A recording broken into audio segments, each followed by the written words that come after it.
오늘 아버지 주일입니다. 세상의 모든 아들들이 자기 아버지를 자기 아들처럼 사랑한다면 얼마나 가정이 행복해질 수 있을까, 그런 생각을 해보게 됩니다. 오늘 아버지 주일인데요, 우리 옆에 뒤에 계신 분들에게 우리 해피 파더스 데이, 우리 아버지나 인사를 좀 드리도록 하겠습니다. 해피 파더스 데이.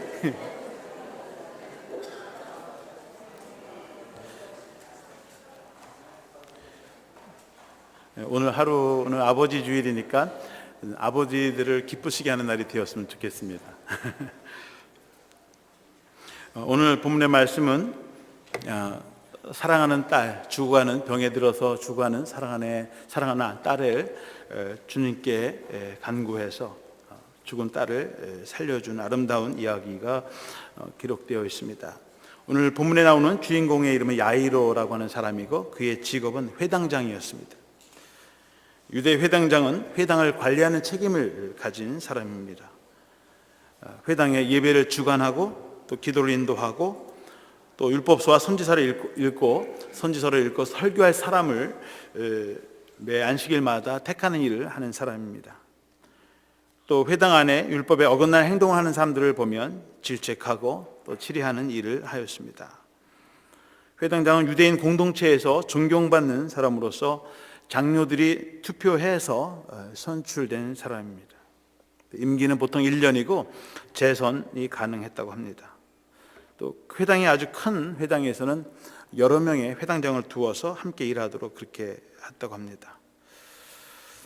본문에 나오는 회당장 야이로는 또한 딸을 가진 한 아버지였다는 것입니다. 그런데 하루는 이 사랑하는 딸이 병에 들어서 신음신음 앓으면서 죽어가게 되었습니다. 이 회당장 야이로는 죽어가는 딸을 보면서 어떻게든 이 죽어가는 딸을 살려야 될 텐데 동네에 있는 의원들을 찾아갈 수도 있고 좋은 약방에 가서 약을 지어다 먹일 수도 있는데 예수님께 달려갔다고 하는 것입니다. 마을 사람들에게 존경을 받는 사람, 또 당시 제사장들 혹은 바리새인, 사두개인들과 같은 종교 지도자들에게도 인정받는 유대 종교 지도자의 한 사람이었던 바로 그 회당장이 제일 먼저 달려간 것은 사람들이 아주 많이 모여 있는 그곳에 예수님께 달려갔다고 하는 것입니다. 사회적으로 종교적으로 존경받는 사람이 당시 많은 사람들 앞에서, 또 바리새인들도 사두개인들이 보는 그 앞에서 달려가서 무릎을 꿇고 자기 딸을 고쳐달라고 애원하는 것, 쉬운 일이 아니죠. 이 회당장 야이로의 모습을 통해서 우리가 배울 수 있는 영적 교훈이 있다는 것입니다. 무엇보다도 자녀를 위해서 겸손하게 주님 앞에 나아가 무릎을 꿇을 수 있어야 한다는 것입니다. 22절 말씀해 보시면 회당장 중에 하나인 야이로라 하는 이가 와서 예수를 보고 발 아래 엎드려 그랬습니다. 회당장 야이로는 자기 딸을 위해서 예수님께 나아갔습니다. 그리고 예수님을 보자마자 발 앞에서 엎드려서 무릎을 꿇었습니다.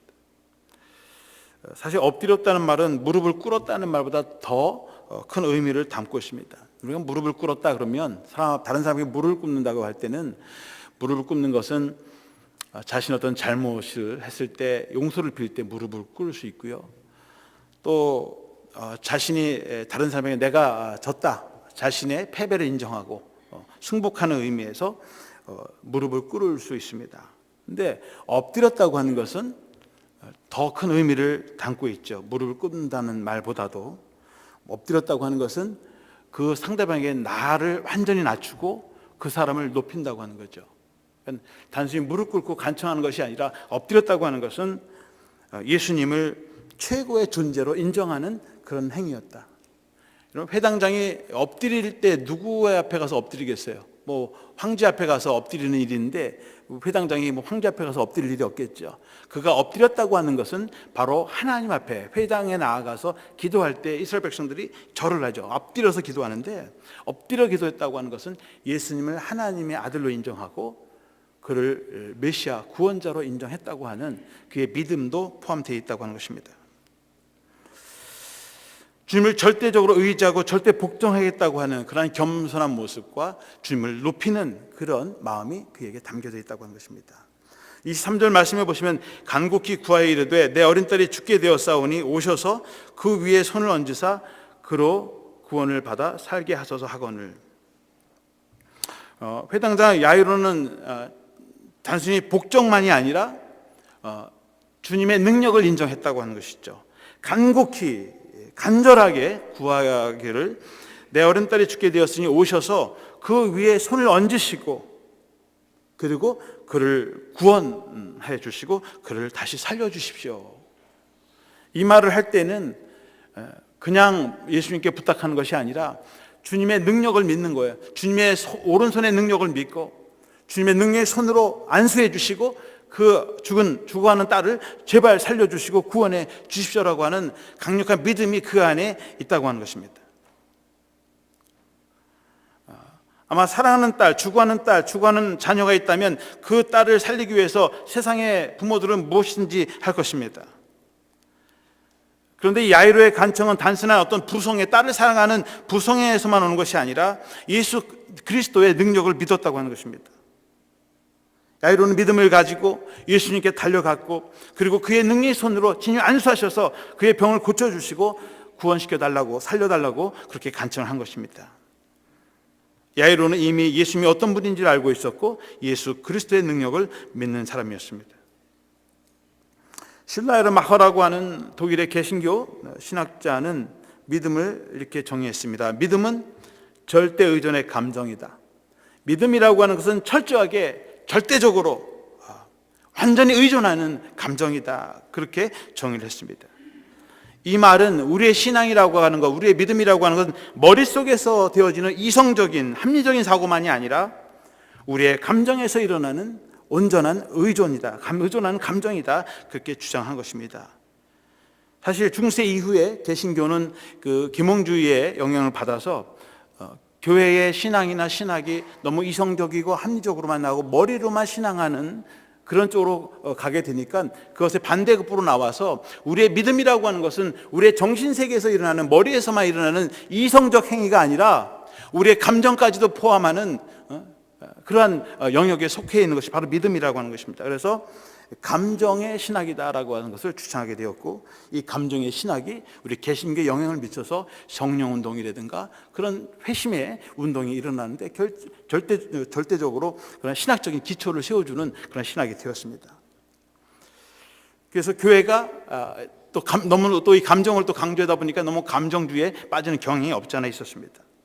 믿음이라고 하는 것은 우리 머리에서만 하는 것이 아니다라는 거죠. 머리에서도 필요하고 또 우리의 감정도 필요하고 또 감정만이 아니라 더 나아가서 우리의 몸이 행동으로 실천으로 옮겨질 때 그것이 온전한 믿음이 되고 건강한 믿음이 되는 줄로 믿습니다. 전인적인 것이 바로 믿음이라고 하는 것입니다. 그저 앉아서 머리로 판단하고 생각하고 머리로만 이해하는 그런 수준이 아니라 감정으로 느끼고 체험하는 그런 영적 체험만이 아니라 우리의 삶의 구체적인 부분까지 그 믿음이 이어지는, 그래서 주님과 만나지는 역사가 일어나는 것, 바로 그것이 믿음이요 믿음의 현장이라고 하는 것입니다. 그것이 바로 살아있는 믿음인 것입니다. 야이로는 머리로 예수님 병을 고친다는데 그분 가면 날 수 있겠다라고 하는 머리로는 이해했습니다. 또 달려가서 감정적으로 주님을 의지만 한 것이 아니라 달려가서 발 앞에 무릎을 꿇고 엎드려서 자신의 딸을 살려달라고 자신의 믿음을 행동으로 보여주고 증명한 사람입니다. 자신의 사회적인 지위, 체면, 사람들의 시선, 주위의 시선, 눈총까지 다 아랑곳하지 않고 하나님의 아들 예수 그리스도 앞에 나와서 그분을 자신 최고의 자리로 높이고 엎드려서 자신을 낮추고 겸손하게 주님을 경배하면서 자신의 소원을 간청한 것입니다. 주님은 자신을 겸손하게 낮추고 또 주님께 직접 달려나와 간구하는 그 기도를 들어주십니다. 주님은 행동하는 기도, 실천에 옮기는 그 기도, 그 믿음을 보시고 기도를 응답해 주십니다. 두 번째로는 하나님의 때가 이를 때까지 기다리는 믿음이 필요하다고 하는 것입니다. 35절 말씀해 보면 아직 예수께서 말씀하실 때 회당장의 집에서 사람들이 와서 회당장에게 이르되 당신의 딸이 죽었나이다. 어찌하여 선생을 더 괴롭게 하나이까? 예수님께서 회당장과 함께 이제 사람들과 함께 그 회당장의 집으로 가게 되었습니다. 그런데 길을 가시던 중에 지금 사람들이 지금 여러 명이 지금 주위를 둘러싸고 주님과 함께 지금 죽어가는 딸을 고친다니까 또 한번 거기가 구경이나 하면서 제자들과 또 많은 구경꾼들이 몰려오고 함께 길을 가는 도중에 한 여인이 예수님 주위에 들어와서 몰래 예수님의 손으로 예수님의 옷을 만졌습니다. 그리고선 12해 동안 앓았던 자신의 혈루병을 고침을 받았습니다. 그런데 주님이 길을 가다가 누가 자기 몸에 손을 대는데 그 느낌이 특별한 느낌을 알았습니다. 간절하게 주님의 능력을 구하는 그 손으로 자기 옷을 만진 것을 알았고 자기 몸에서 능력이 나은 것을 느끼게 되었습니다. 근데 지금 굉장히 바쁜 거죠. 회당장님 딸이 죽느냐 사느냐 하는 그런 지경에 그냥 예수님만 아시고 그냥 가면 될 텐데 주님께서 가던 길을 멈추시고 제자들에게 묻습니다. 누가 내 몸에 손을 댔냐? 그러니까 제자들이 하는 말이 아니 예수님 보십시오. 지금 사람들이 이렇게 몰리고 막 밀리고 하는데 주님의 몸에 손을 댄 사람을 누가 아냐고 우리가. 그러니 빨리 가십시오. 그렇지 않다는 거죠. 내가 누군지 찾아야 되겠다. 그 얘기가 한창 진행될 때에 한 여인이 나와서 주님께 고백합니다. 그리고선 자신이 주님의 손에 주님의 옷에 손을 대었다고 하는 것입니다. 28절에 보면 이는 내가 그의 옷에만 손을 대어도 구원을 받으리라 생각함일러라. 12년 동안 혈루병으로 알아봤습니다. 좋은 병원에 다 찾아가 보고 좋은 용하다는 의사들 다 찾아보고 좋은 약 다 먹어봤는데도 아무런 효험이 없었고 정말 가사 다 탕진하고 그리고 오히려 병은 더 증세가 더 심해지고 깊어져서 이제는 가망이 없는 이 여인이 예수님의 소문을 듣고 예수님 만나고 저분의 옷만 만져도 내 병이 날 것 같다고 하는 그런 믿음을 가지고 주님께 달려와서 주님의 몸에 손을 댄 것입니다. 그리고 그 손을 대는 순간 병 고침을 받은 거예요. 이 여인이 병을 고침을 받았는데 이걸 예수님께 정말 솔직하게 고백해야 될까 말아야 될까 아마 고민했을지 모르겠습니다만은 이 여인이 자신 있게 주님 앞에 나와서 주님 제가 주님의 몸에 손을 댄 여인입니다. 용서해 주십시오. 여러분 혈루병이라고 하는 건 뇌기에서 보면 혈루병은 부정탄 질병이에요. 그래서 격리된 삶을 살아야 되고 사람을 만질 수 없어요. 다른 사람이 그 사람을 만나면 같이 부정이 타는 것이고 그 사람이 만난 사람들이 다 만진 사람들이 접촉한 사람들이 다 부정하게 되는 거죠. 그런데 지금 이 여인은 자기도 알아요. 내가 다른 사람의 몸에 대면 그 사람이 부정이 타고 나를 만지면 다 부정이 타는 건 아는데 그럼에도 불구하고 주님께 나와서 주님의 몸에 손을 대면 내가 나을 거라고 하는 그런 확신을 가진 것입니다. 그런 여인입니다. 예수님께서 자기는 혈루병에 걸린 여인입니다. 그러면 당장 야단을 쳐야죠. 너는 율법을 듣지도 못했느냐? 어디 감히 내 몸에 손을 대느냐? 더럽고 이 악한 부정한 그 손을 가지고 감히 거룩한 나의 몸을 만져? 그리고 야단을 쳤어야 되는 거죠. 그래서 누구냐고 할 때 얘기 못하는 거죠. 왜? 자기가 죄인이니까. 근데 이 여인은 담대하게 주님 제가 죽을 죄를 졌습니다. 그렇지만 당신의 몸에 손을 대도 나는 날 거라는 확신이 있어서 내가 당신의 몸을 손을 대었습니다. 주님께서 이 여인을 보고 야단치신 것이 아니라 34절에 보시면 예수께서 이르시되 딸아 네 믿음이 너를 구원하였으니 평안히 가라. 네 병에서 놓여 건강할지어다. 오히려 주님께서는 그 딸 12해 동안 사람들하고 접촉도 못하고 정말 갇혀 지내는 이 여인에게 딸아 네 믿음이 너를 구원했다. 평안히 가라. 네 병에서 놓여 건강할지어다. 병에서 노임받고 자유함을 얻어서 이제는 건강한 몸으로 삶을 살아가라고 그렇게 축복해 주셨다고 하는 것입니다. 이 여인에게 오히려 믿음을 칭찬해 주고 그 여인을 축복해 줬다고 하는 것입니다. 믿음이라고 하는 것은 문제 해답을 받는 비결이고 주님의 칭찬을 받는 충분한 조건이 되는 것입니다. 사회적으로 세상적으로 얼마나 성공했냐, 그런 세상적인 가치가 아니라 우리가 가지고 있는 영적인 내면의 세계, 내면의 가치가 무엇이냐가 우리가 하나님께 칭찬받는 조건이 된다고 하는 것입니다. 근데 이 여인하고 얘기를 하는 도중에 시간이 계속 지체가 됩니다. 아마 옆에서 회당장은 죽어가는 딸을 생각하면서 아이, 주님 지금 바빠 죽겠는데 빨리 가시죠. 지금 왜 이러고 있습니까? 왜 시간을 낭비하고 있습니까? 아마 그렇게 마음이 급했는지 모를 거예요.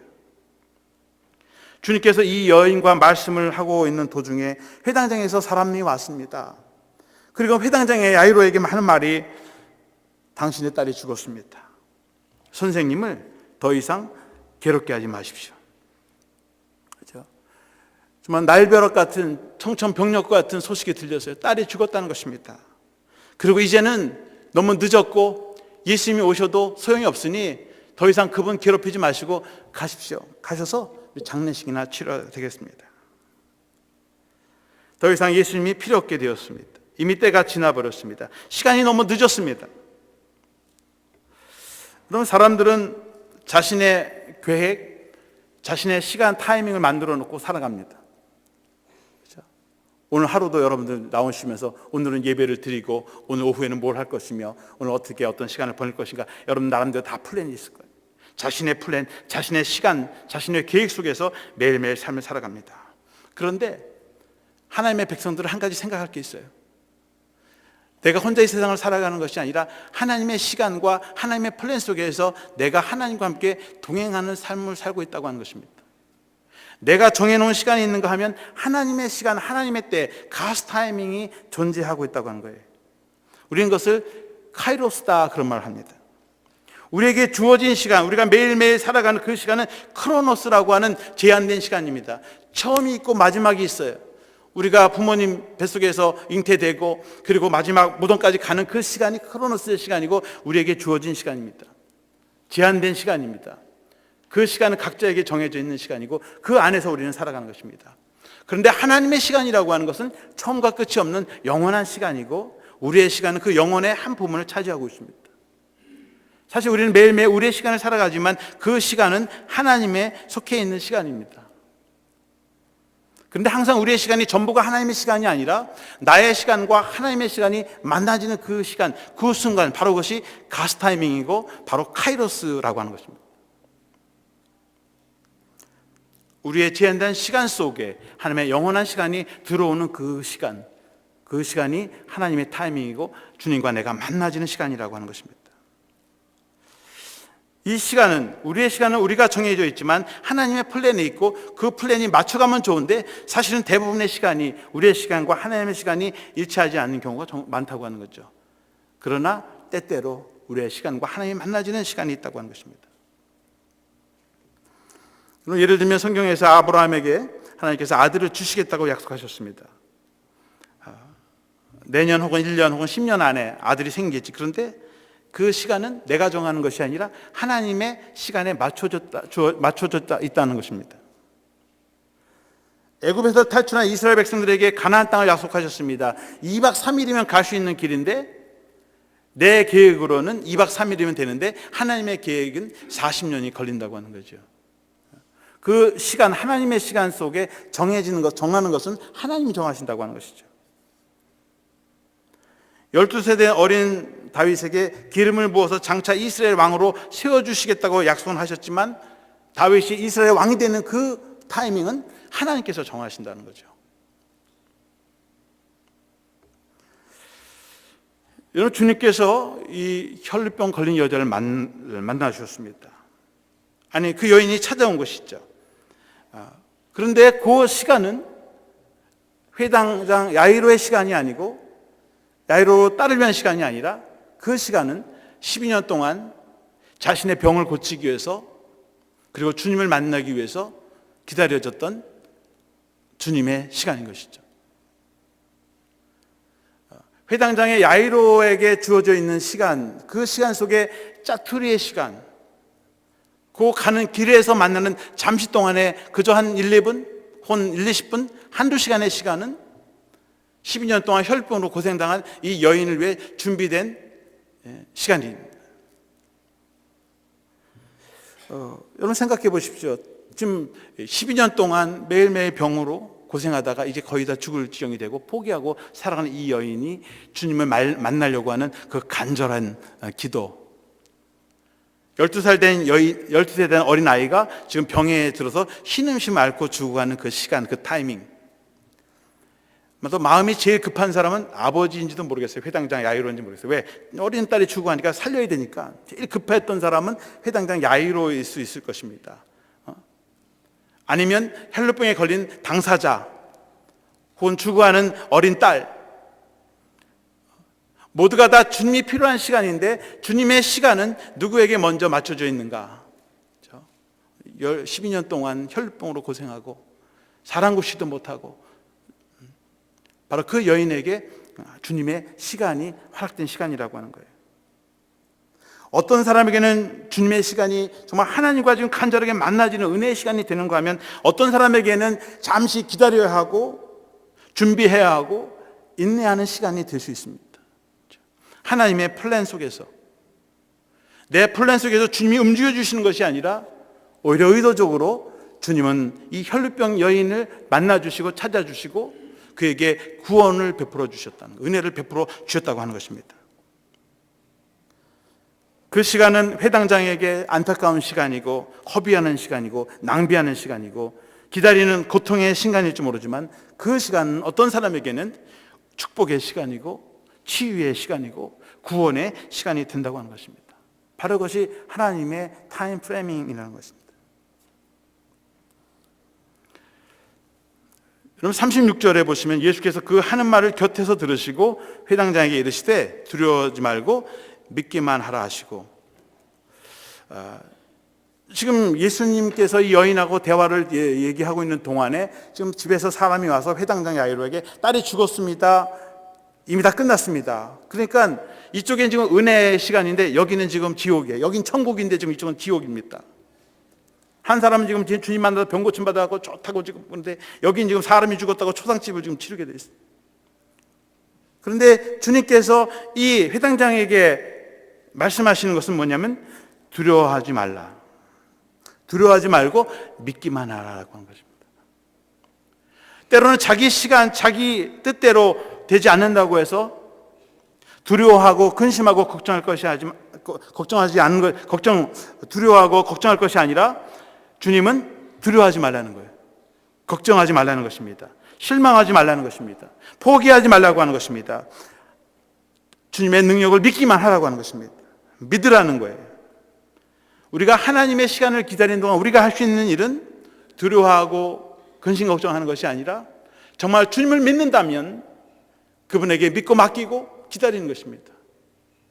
그래서 회당장 야이로에게 위로해 주시는 거예요. 두려워하지 마라. 믿기만 해라. 때가 되면 내가 너의 딸을 고쳐주겠다라고 하는 말이 그 대답 속에 암시적으로 있는 것입니다. 때로는 우리의 자녀들이 부모의 시간 타이밍에 맞춰지지 않습니다. 결혼도 해야 되고 직장도 구해야 되고 또 믿음도 가져야 되는데 아직도 때가 이르지 않았어요. 우리의 때에 맞춰지지 않을 수 있습니다. 그런데 우리가 하나님께 맡기고 기도하면 하나님의 때에 주님께서 이루어 주신 줄로 믿습니다.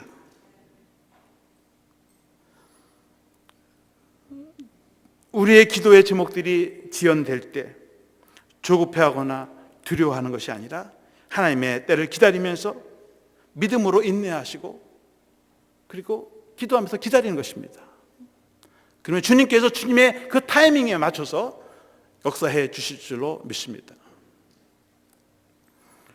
세 번째로는 자녀들의 손을 붙잡고 일으켜 주라. 41절 말씀, 그 아이의 손을 잡고 이르시되 달리다금 하시니 번역하면 곧 내가 내게 말하노니 소녀여 일어나라 하십니다.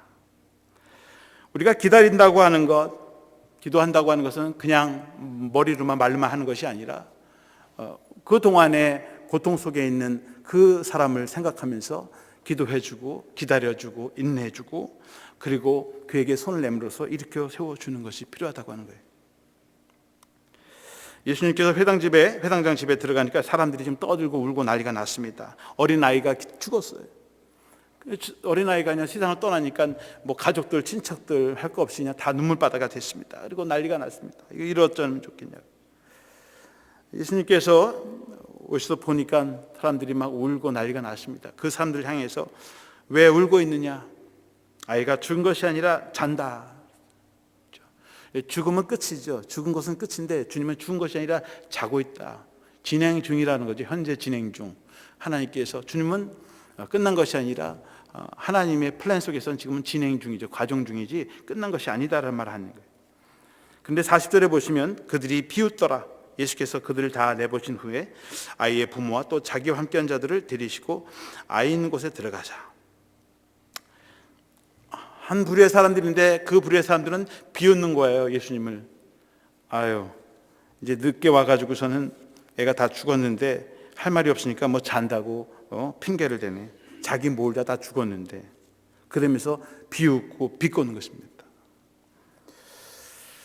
근데 누구 하나 나와서 주님 아직도 시간이 있습니다. 오셔서 이 죽은 아이를 살려주십시오 하고 간구하는 사람이 없습니다. 대부분의 사람들이 절망하고 포기하고 통곡하고 그리고 비난하면서 그러고 있는 동안에 주님은 결코 포기하지 않으셨습니다.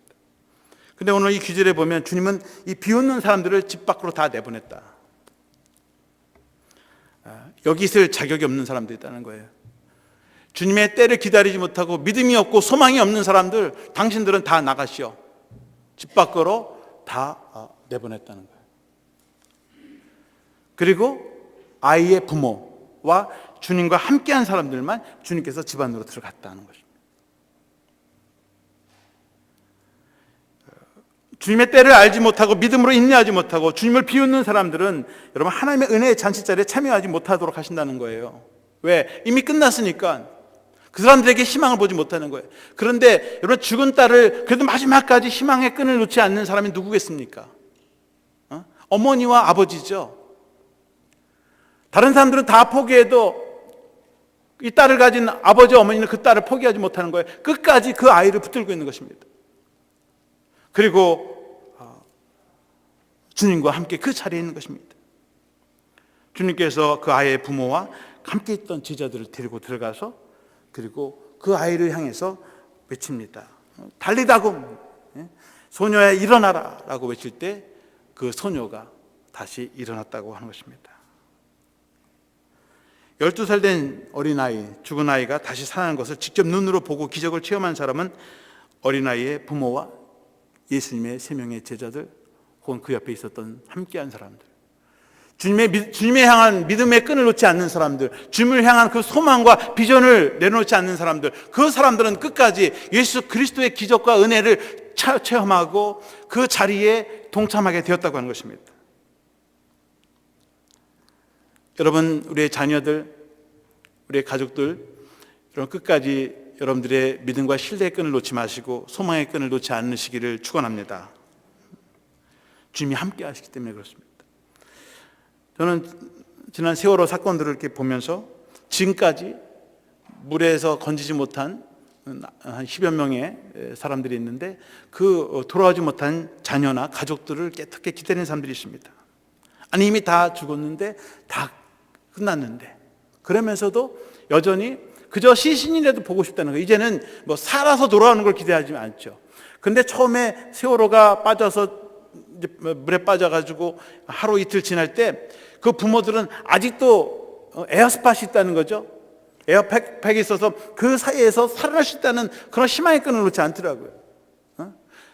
이미 정부나 군경은 이미 다 끝났습니다. 다 죽었습니다. 그러니 베르네 인양하십시다. 하는데 안 된다는 거예요. 그럼 다 죽는다는 거죠. 그래도 한 명이라도 살아있을지 모르니까 끝까지 탐색하고 구조해달라고 하는 것입니다. 물론 시간이 지연돼서 정말 다 물에 빠져서 다 숨을 거뒀습니다만은 지금도 인양하자. 근데 부모들은 아니다. 끝까지 한 명이라도 구조할 때까지 우리는 계속 탐색해주고 구조해주기를 바란다고 그렇게 하는 것이죠. 여전히 부모들은 자신의 죽은 아들이 정말 살아 돌아오기를 희망하면서 학수고대하면서 희망의 끈을 놓지 않고 있는 것입니다. 그것이 참 부모님의 사랑입니다. 그렇다면 하늘 아버지도 우리들을 향한 그 희망의 끈을 놓지 않는다고 하는 것입니다.